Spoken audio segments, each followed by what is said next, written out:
श्री स्वामी समर्थ. नमस्कार माझ्या प्रिय भगिनींनो आणि माय बहिणींनो.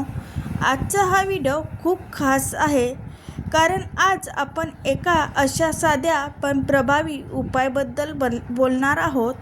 त्याबद्दल आपल्या आजी आजोबाच्या काळापासून अनेक गोष्टी सांगितले जातात आणि तो उपाय म्हणजे रात्री उशीखाली काही खास वस्तू ठेवणे. असे म्हणतात की हा उपाय श्रद्धेने आणि नियमाने केला तर तो घरातील नकारात्मकता दूर होते, मन शांत राहते आणि हळूहळू आर्थिक परिस्थितीही बदल दिसू लागतो. म्हणूनच हा व्हिडिओ शेवटपर्यंत नक्की ऐका, कारण शेवटी मी तुम्हाला एक छोटासा मंत्र आणि संकल्प देखील सांगणार आहे, जो तुम्ही रोज रात्री सहज करू शकतात. भगिनींनो, आजकाल प्रत्येकाच्या आयुष्यात काही ना काही अडचणी येतात. कोणाच्या घरात पैशाची कमी आहे तर कोणाच्या घरी सतत भांडण होतात, कोणाला कर्जातून बाहेर पडता येत नाही, तर कोणाला कितीही मेहनत केली तरी यश मिळत नाही. अशा वेळे माणूस खूप खचून जातो आणि मग तो देवावर श्रद्धा ठेवून छोटे छोटे उपाय करू लागतो, कारण श्रद्धेमुळे मनाला आधार मिळतो आणि मन मजबूत झालं की माणूस परिस्थिती बदलण्यासाठी जास्त ताकदीचा प्रयत्न करू लागतो. मित्रांनो, आपण लहानपणापासून अनेक गोष्टी ऐकत आलो आहोत, जसे की घरात झाडू उलटा ठेवू नये, संध्याकाळनंतर नखे कापू नयेत, देवघर स्वच्छ ठेवावे. तसेच काही परंपरांमध्ये रात्री उशीखाली काही वस्तू ठेवण्याची ही पद्धत आहे. आत्ता तुम्हाला प्रश्न पडला असेल की उशीखाली काय ठेवायचं? सोनं ठेवायचं की पैसे ठेवायचे का, किंवा देवाचं काही ठेवायचं का? तर भगिनींनो, वेगवेगळ्या ठिकाणी वेगवेगळ्या पद्धती आहेत, पण या सगळ्या मागचा हेतू एकच असतो: मनात सकारात्मक विचार निर्माण करणे, घरात समृद्धीचे वातावरण निर्माण करणे आणि स्वतःला सतत चांगल्या गोष्टीची आठवण करून देणे. काही लोक उशीखाली छोटा तांब्याचा सिक्का ठेवतात, काही लोक मंत्र लिहिलेले स्वच्छ पत्रिका ठेवतात, काही लोक तांदूळाचे काही दाणे आणि थोडी हळद स्वच्छ कपड्यात बांधून ठेवतात, तर काही लोक रुद्राक्ष किंवा कमळगट्ट्याची माळ ठेवतात. या सगळ्या गोष्टीची अर्थ असा असतो की आपल्या आयुष्यात सुख, समृद्धी आणि समाधान यावं. पण भगिनींनो, एक महत्त्वाची गोष्ट लक्षात ठेवा की देवाची मूर्ती, फोटो किंवा पादुका थेट उशीखाली ठेवू नयेत, कारण देवाच्या पवित्र वस्तूंना नेहमी आधाराने आणि योग्य ठिकाणी ठेवणे आवश्यक असते. म्हणून अशा पवित्र वस्तू देवघरात किंवा स्वच्छ उंच जागी ठेवावेत. आता मी तुम्हाला एक छोटीशी गोष्ट सांगते. एका छोट्या गावात एक बाई राहत होती. घराची परिस्थिती खूपच कठीण होती.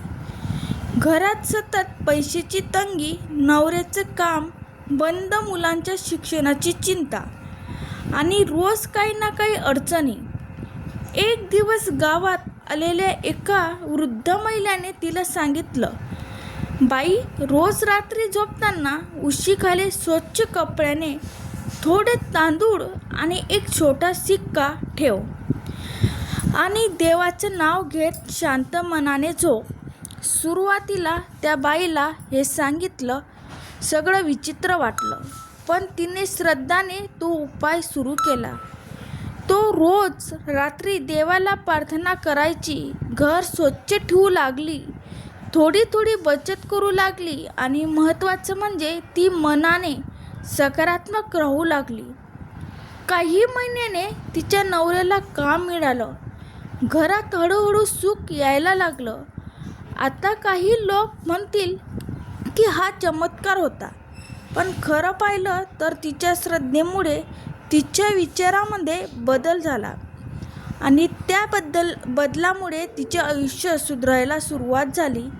म्हणूनच भगिनींनो, कोणताही उपाय करताना फक्त वस्तूवर विश्वास ठेवू नका, तर स्वतःच्या मेहनतीवर आणि देवाच्या कृपेवरही विश्वास ठेवा. आता आपण पाहूया की उशीखाली काय काय ठेवता येतं. सर्वात पहिली गोष्ट म्हणजे मंत्र लिहिलेली स्वच्छ पत्रिका.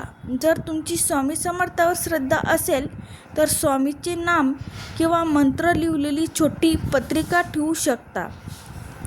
जर देवी लक्ष्मीवर श्रद्धा असेल तर लक्ष्मी मंत्र लिहिलेली छोटी पत्रिका ठेवू शकतात. यामुळे मनात भक्ती आणि शांतता राहते. दुसरी गोष्ट म्हणजे तांब्याचा छोटा सिक्का. तांबे हे शुद्धतेचे आणि सकारात्मक ऊर्जाचे प्रतीक मानलं जातं.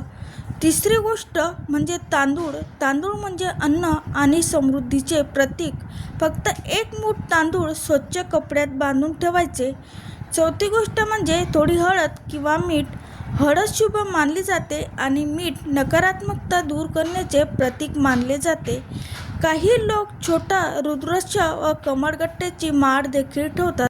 विशेष ज्या लोकांची भक्तीवर जास्त श्रद्धा आहे त्यांच्यासाठी हा उपाय खूप भावनिक आधार देत असतो. आता या वस्तू ठेवताना काही नियम पाळणे खूप महत्त्वाचं आहे. सर्वात आधी तुमची उशी स्वच्छ असावी. बेड स्वच्छ असावी, कारण स्वच्छतेचे मध्ये सकारात्मक. आणि दुसरं म्हणजे वस्तू कधी उघड्या ठेवू नका. ते स्वच्छ पांढऱ्या किंवा लाल कपड्यात गुंडाळा. तिसरं म्हणजे वस्तू ठेवताना मन शांत ठेवा. रागात किंवा तणावात हा उपाय करू नका. झोपण्यापूर्वी 2 मिनिटं शांत बसा.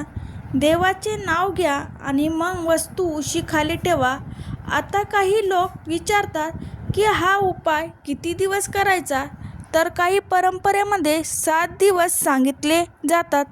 काही ठिकाणी 11 दिवस, तर काही लोक 21 दिवस हा उपाय करतात.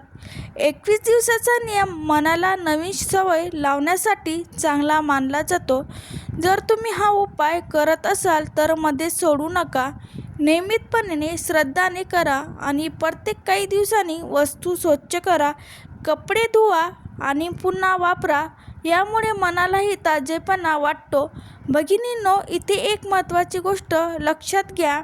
हा उपाय कोणासाठी योग्य नाही. ज्या लोकांना अशा गोष्टीवर अजिबात विश्वास नाही त्यांनी जबरदस्तीने हा उपाय करू नये, कारण श्रद्धेशिवाय कोणतीही गोष्टीचा अर्थ राहत नाही. तसेच ज्याच्या घरी लहान पाळीव प्राणी आहेत त्यांनी काळजी घ्यावी.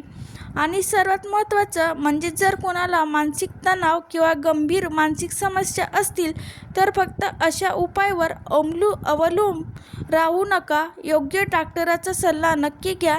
भगिनींनो, आता थोडंसं विज्ञानाचेही दृष्टीने समजून घेऊया. अनेक संशोधनामध्ये असं सांगितलं गेलं आहे की जेव्हा माणूस रोज एकाच सकारात्मक गोष्टीचे पुनरावृत्ती करतो तेव्हा त्यांच्या विचारामध्ये बदल होतो, त्याला फोकस मिळतो. उदाहरणार्थ, जर तुम्ही रोज झोपण्यापूर्वी स्वतःला सांगत असाल की मला बचत करायची आहे, मला मेहनत करून पुढे जायचं आहे, तर तुमचे मन त्या दिशेने काम करू लागतं. तुम्ही अनावश्यक खर्च कमी करू लागतात, जास्त विचारपूर्वक निर्णय घेऊ लागतात आणि हळूहळू परिस्थिती बदलू लागते. म्हणूनच हा उपाय फक्त अंधश्रद्धा नाही म्हणून पाहू नका, तर त्यामागचा मानसिक आधारही समजून घ्या. आता मी तुम्हाला आणखी एक छोटी कथा सांगते. एका महिलेने रोज रात्री उशीखाली मंत्र लिहिलेली छोटी पत्रिका ठेवण्याची सवय लावली, पण त्याचबरोबर ती रोज थोडी थोडी बचतही करू लागली. घरातले खर्च लिहून ठेवू लागली, अनावश्यक गोष्टी कमी करू लागली आणि काही महिन्याने तिच्या घरात आर्थिक स्थिरता यायला लागली. म्हणूनच या कथांमधून आपल्याला एकच गोष्ट शिकायला मिळते की श्रद्धा आणि कृती दोन्ही महत्त्वाचं आहे. फक्त हा उपाय करून चालत नाही, त्यासोबत मेहनत आणि योग्य नियोजनही आवश्यक असतं. आता जर तुम्हाला हा उपाय सुरू करायचा असेल तर मी तुम्हाला सोपे स्टेप्स सांगते. सर्वात आधी तुमचा उद्देश ठरवा. तुम्हाला काय हवं आहे? कर्जातून मुक्ती, बचत, घरात शांतता किंवा नोकरी व्यवसायात प्रगती. त्यानंतर एक छोटा स्वच्छ कपडा घ्या, त्यामध्ये तांदूळ, एक सिक्का, थोडी हळद आणि मंत्र लिहिलेली छोटी पत्रिका ठेवा. रोज रात्री झोपण्यापूर्वी शांत मनाने ती उशी खाली ठेवा. डोळे बंद करा आणि देवाला प्रार्थना करा. तुम्ही अशी प्रार्थना करू शकता की हे स्वामी समर्था, माझ्या घरावर कृपा करा, माझ्या कुटुंबाला सुख समृद्धी द्या, माझ्या मान्यतेला यश द्या, मला योग्य निर्णय घेण्याची बुद्धी द्या, माझ्या घरातली दुःख आणि अडचणी दूर करा. ही प्रार्थना 1 ते 3 वेळा शांत मनाने म्हणा आणि मग शांतपणे झोपा. भगिनींनो, अजून एक महत्त्वाची गोष्ट सांगते. हा उपाय करताना कोणाचं वाईट कधीच मागू नका. नेहमी स्वतःच्या आणि कुटुंबाच्या भल्याचा विचार करा, कारण देव नेहमी चांगल्या भावना पाहतो आणि चांगल्या मनाने केलेली प्रार्थना कधीच वाया जात नाही. तसंच घरात रोज थोडासा आनंद ठेवा. देवाचे नामस्मरण करा, मोठ्यांचा आदर करा, गरिबांना मदत करा, कारण खऱ्या अर्थाने समृद्धी म्हणजे फक्त पैसा नाही, तर घरातले प्रेम, शांतता, समाधान आणि एकमेकांवरील विश्वास देखील आहे. कधीकधी लोक खूप उपाय करतात, पण मनात सतत भीती आणि नकारात्मकता ठेवतात. मग त्यांचा फायदा होत नाही. म्हणून स्वतःवर विश्वास ठेवा, देवावर श्रद्धा ठेवा आणि सतत प्रयत्न करत राहा. मित्रांनो, आजचा हा उपाय तुम्हाला कसा वाटला ते कमेंटमध्ये नक्की सांगा. आणि जर तुम्ही यापैकी कोणाला उपाय आधी केला असेल तर तुमचा अनुभवही शेअर करा. तुमचा एक अनुभव दुसऱ्या व्यक्तीला प्रेरणा देऊ शकतो. आणि व्हिडिओ आवडला असेल तर लाईक करा. श्री स्वामी समर्थ.